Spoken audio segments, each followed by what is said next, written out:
parle de dynamique des principes et valeurs, on fait allusion à quoi? C'est-à-dire que cette dynamique, c'est quoi? Le mythe dynamique, c'est une force. Vous avez des principes et des valeurs, et rien ne peut vous bloquer, rien ne peut vous arrêter dans la vie. Vous ne pourrez pas connaître l'échec, vous connaîtrez que le succès. Et tous les grands hommes ont toujours leurs principes et leurs valeurs. Les nations qui réussissent ont leurs principes et leurs valeurs. Les individus qui réussissent ont leurs principes et leurs valeurs. À vous de savoir, monsieur Contant, quels sont vos principes et vos valeurs? Moi, je peux vous dire pour moi. Oui. J'ai beaucoup de principes, oui, mais j'ai 3 valeurs. Qui sont? L'humilité, la curiosité et l'excellence. Quand vous me posez une question, par exemple, et je n'ai pas pu bien répondre, quand je vais à la maison, je vais fouiller ça jusqu'à bien comprendre. Pour moi, à cause de la curiosité, il n'y a aucun domaine de ma vie qui doit être sombre. Il n'y a aucun événement qui se passe que je ne vais pas chercher à comprendre. Je raisonne avec les gens, ils sont en train de parler en des termes que je ne comprends pas. Quand je te quitte, je vais aller faire des recherches dans ce domaine-là. Je suis très curieux. Je me connais pour ça. Ou bien je m'y connais. Le premier principe, c'est l'humilité. L'humilité, partout où je vais, tout le monde dit que lui, il est très humble. Pourquoi j'ai adopté ça? C'est un principe de leadership. Ça me permet de me corriger quotidiennement. Quand ça ne va pas, je ne donne jamais du tort à l'autre. Peut-être que c'est moi qui me suis mal comporté. Et ça me permet d'être plus fort. Les valeurs d'humilité. L'excellence, pour moi, c'est très important. Je n'aime pas faire les choses médiocres. Soit je le fais bien, ou bien je ne le fais pas. Ça, c'est des valeurs. Maintenant, les autres, après, d'autres principes aussi sont là. Ça, c'est ce qui me concerne, ça. Maintenant, les individus, les enfants qui sont autour de moi, les individus, quand ils font leurs choses, vous devez leur poser la question, pourquoi la personne est comme ça? Supposons que j'ai comme valeur l'excellence. Et je vais quelque part, c'est la goujaterie. Bon, l'excellence, par exemple, en matière d'habillement. Je vais quelque part, quel que soit votre intellect. Vous venez au bureau en jean et en t-shirt. En t-shirt. Vous travaillez bien. Et je vous regarde. Pour moi, vous êtes médiocre, c'est tout. Si vous êtes excellent dans le cerveau, il faut être excellent aussi, quoi. Bon, si nos États ou bien nos gouvernements ou bien dans les services, on ne veut pas cultiver ces valeurs d'excellence, alors pourquoi moi et toi nous sommes en veste?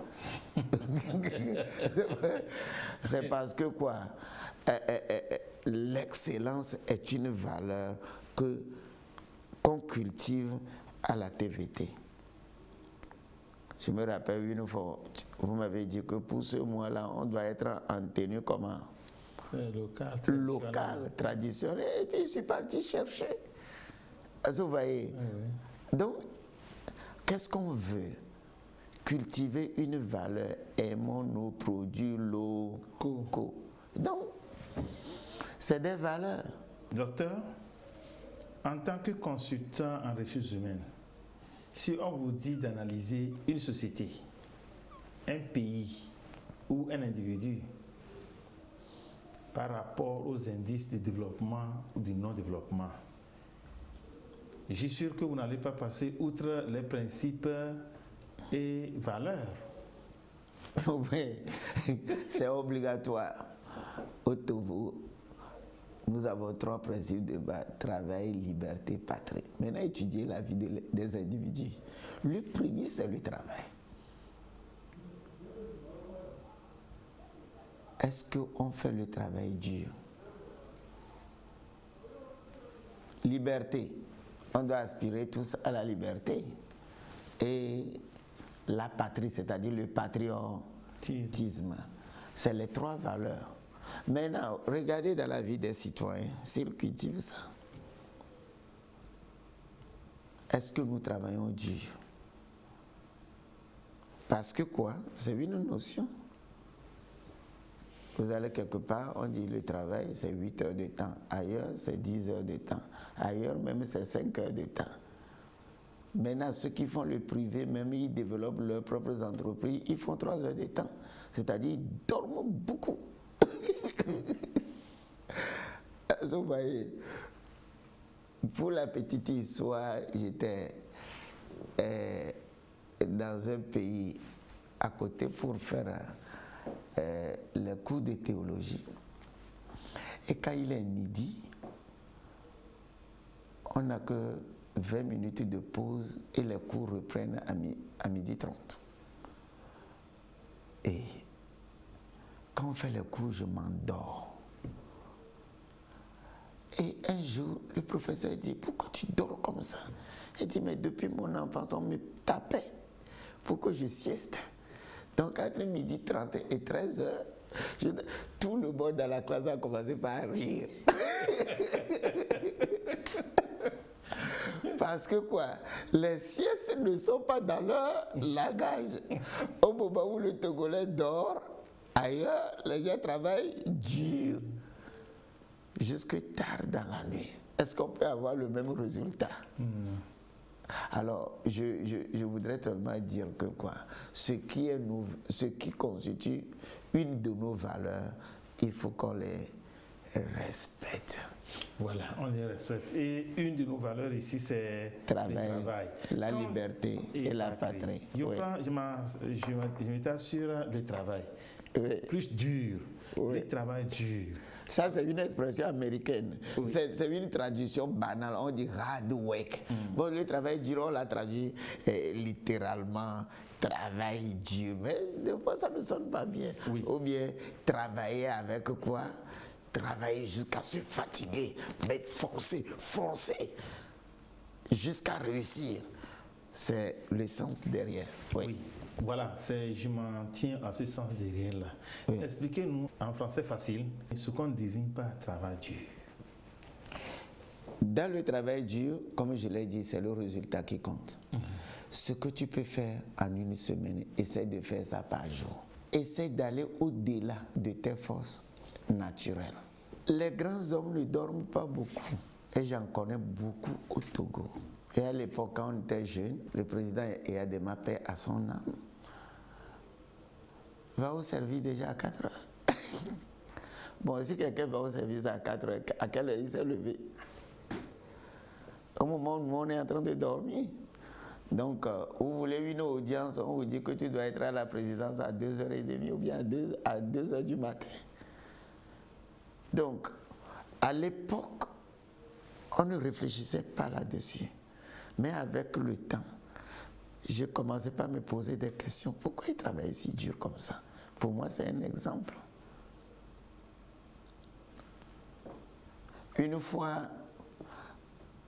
quand on était jeune, il pleuvait à Lomé. Et puis, le soir à 20h, on l'a vu se promener de bureau à bureau pour voir les responsables qui ne sont pas venus au bureau parce qu'il pleuvait.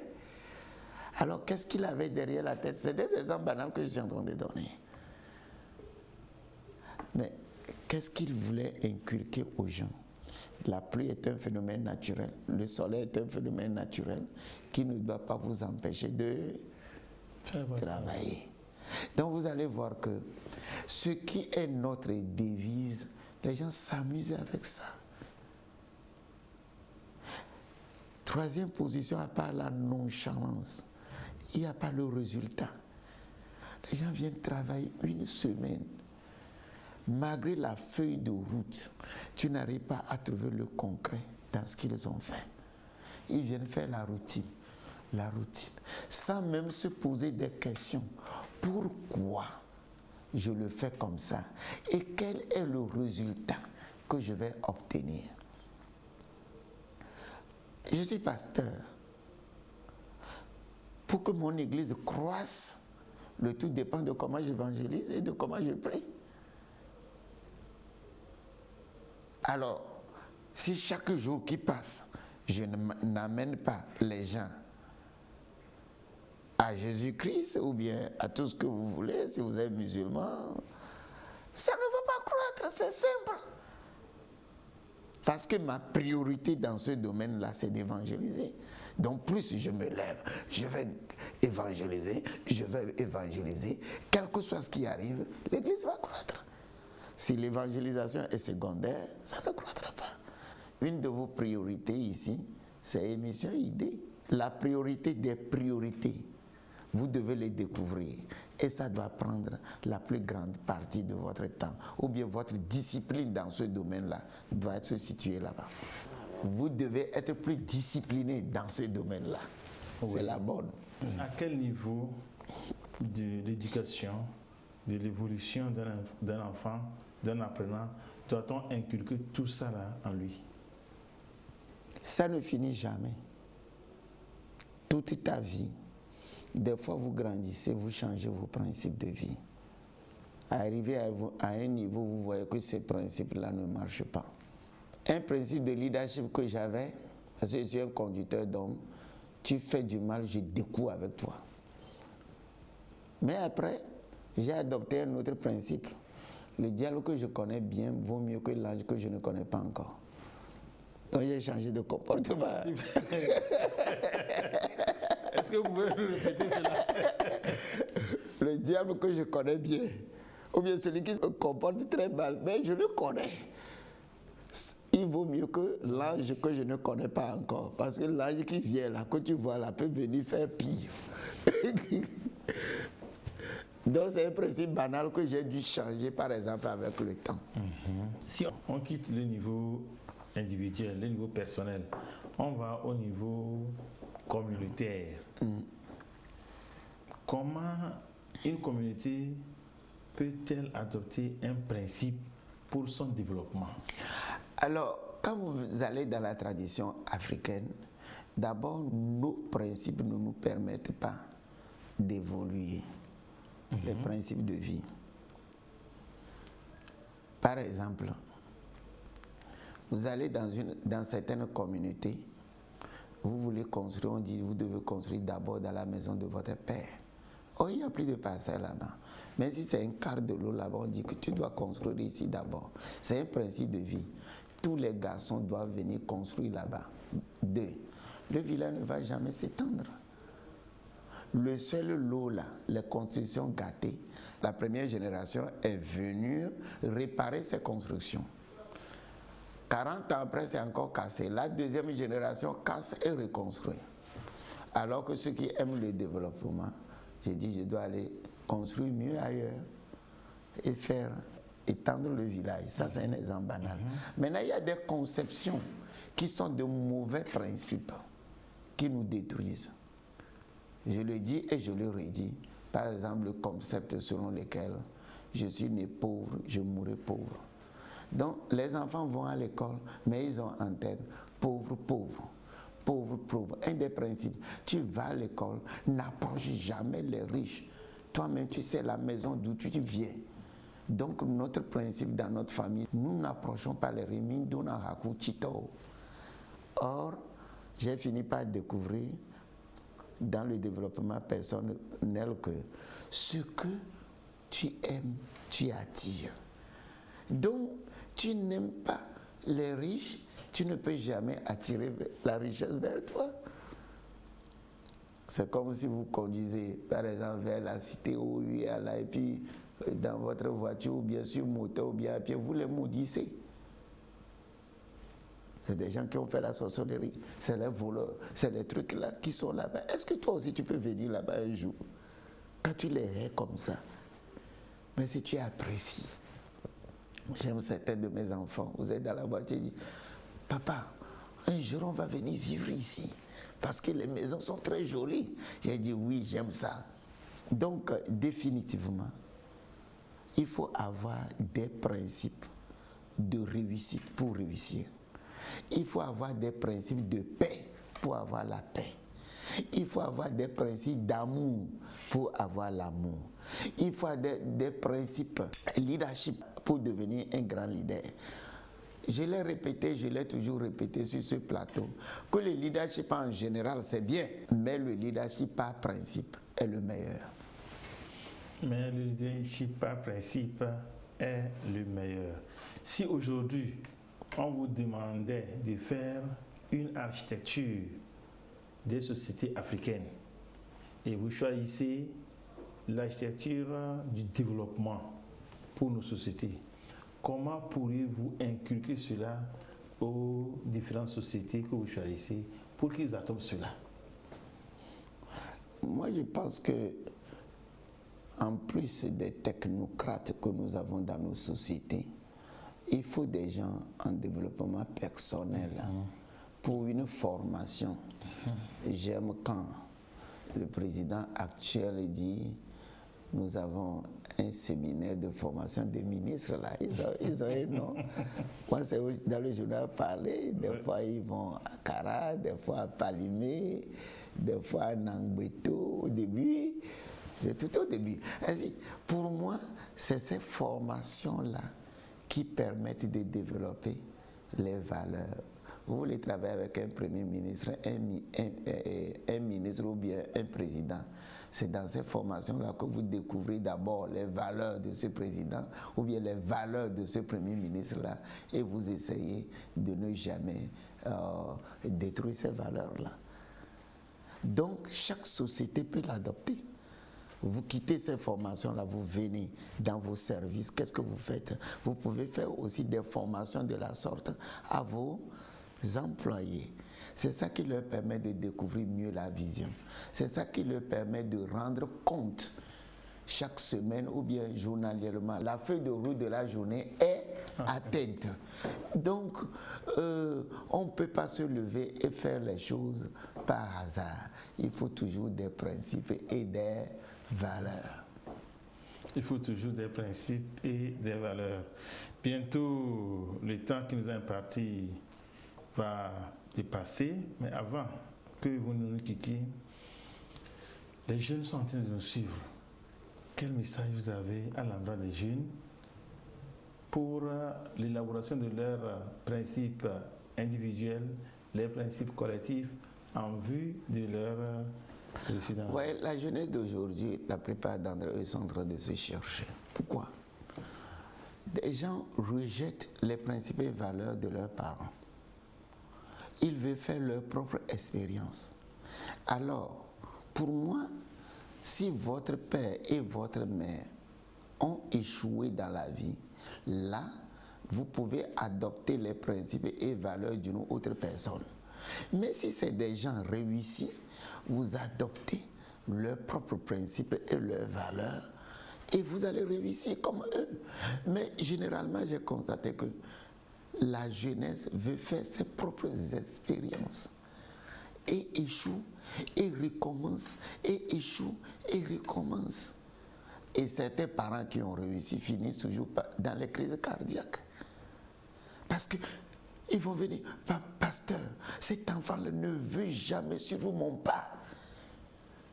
Alors que les livres sacrés disent que le premier principe et valeur d'un enfant, écoute les instructions de ton père et de ta mère. Le Coran le dit, la Bible le dit. Vos parents vont vous dire, j'ai fait ceci, ça m'a amené des problèmes. Est-ce que vous m'avez une fois vu faire ça encore? Oh, c'est ça que l'enfant veut faire. Finalement, les parents doivent démissionner face aux enfants. Donc, si vous êtes jeune, la première chose à faire, est-ce que j'ai d'abord respecté les principes et les valeurs de mes parents, à moins que ces principes et ces valeurs soient immoraux? Si votre père a l'habitude de voler, ou bien votre père est coureur de jupons, c'est des principes et des valeurs que vous ne pouvez pas adopter. Vous rejetez ça. Mais si votre père réussit dans la vie, il travaille dur, il est humble, il n'aime pas l'injustice, les valeurs supérieures, adoptez ça. Si votre père n'a pas réussi et il rêve les riches, vous aimez les riches et apprenez chez les riches. Même s'il dit le contraire.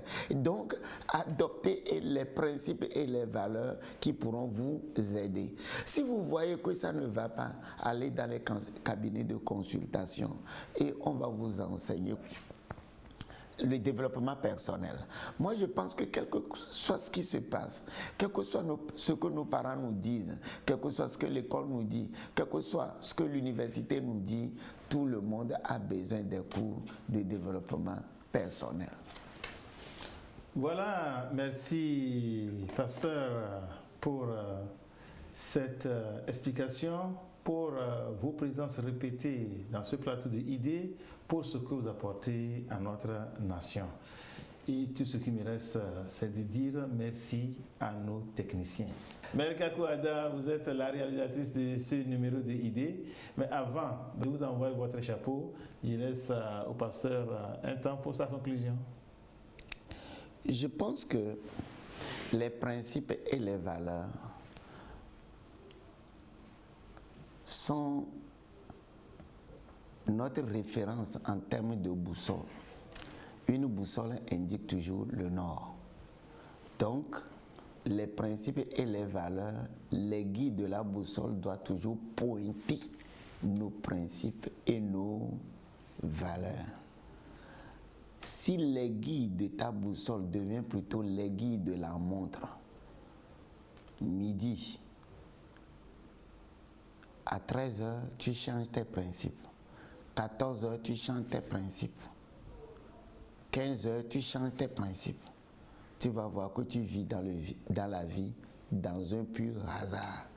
Donc, entre la montre et la boussole, à toi de choisir. Moi, j'ai choisi la boussole. Les autres techniciens, les caméramans, les preneurs de son, les synthétiseurs, les diffuseurs, les monteurs, les monteuses, à vous tous, merci et félicitations. Grâce à vos efforts, chaque semaine, nous envoyons de nouveaux numéros à l'antenne de la télévision togolaise. Aujourd'hui, c'est fini. En attendant la semaine prochaine pour un nouveau numéro de votre émission Idées, je vous demande de prendre soin de vous et à très bientôt. Bye bye.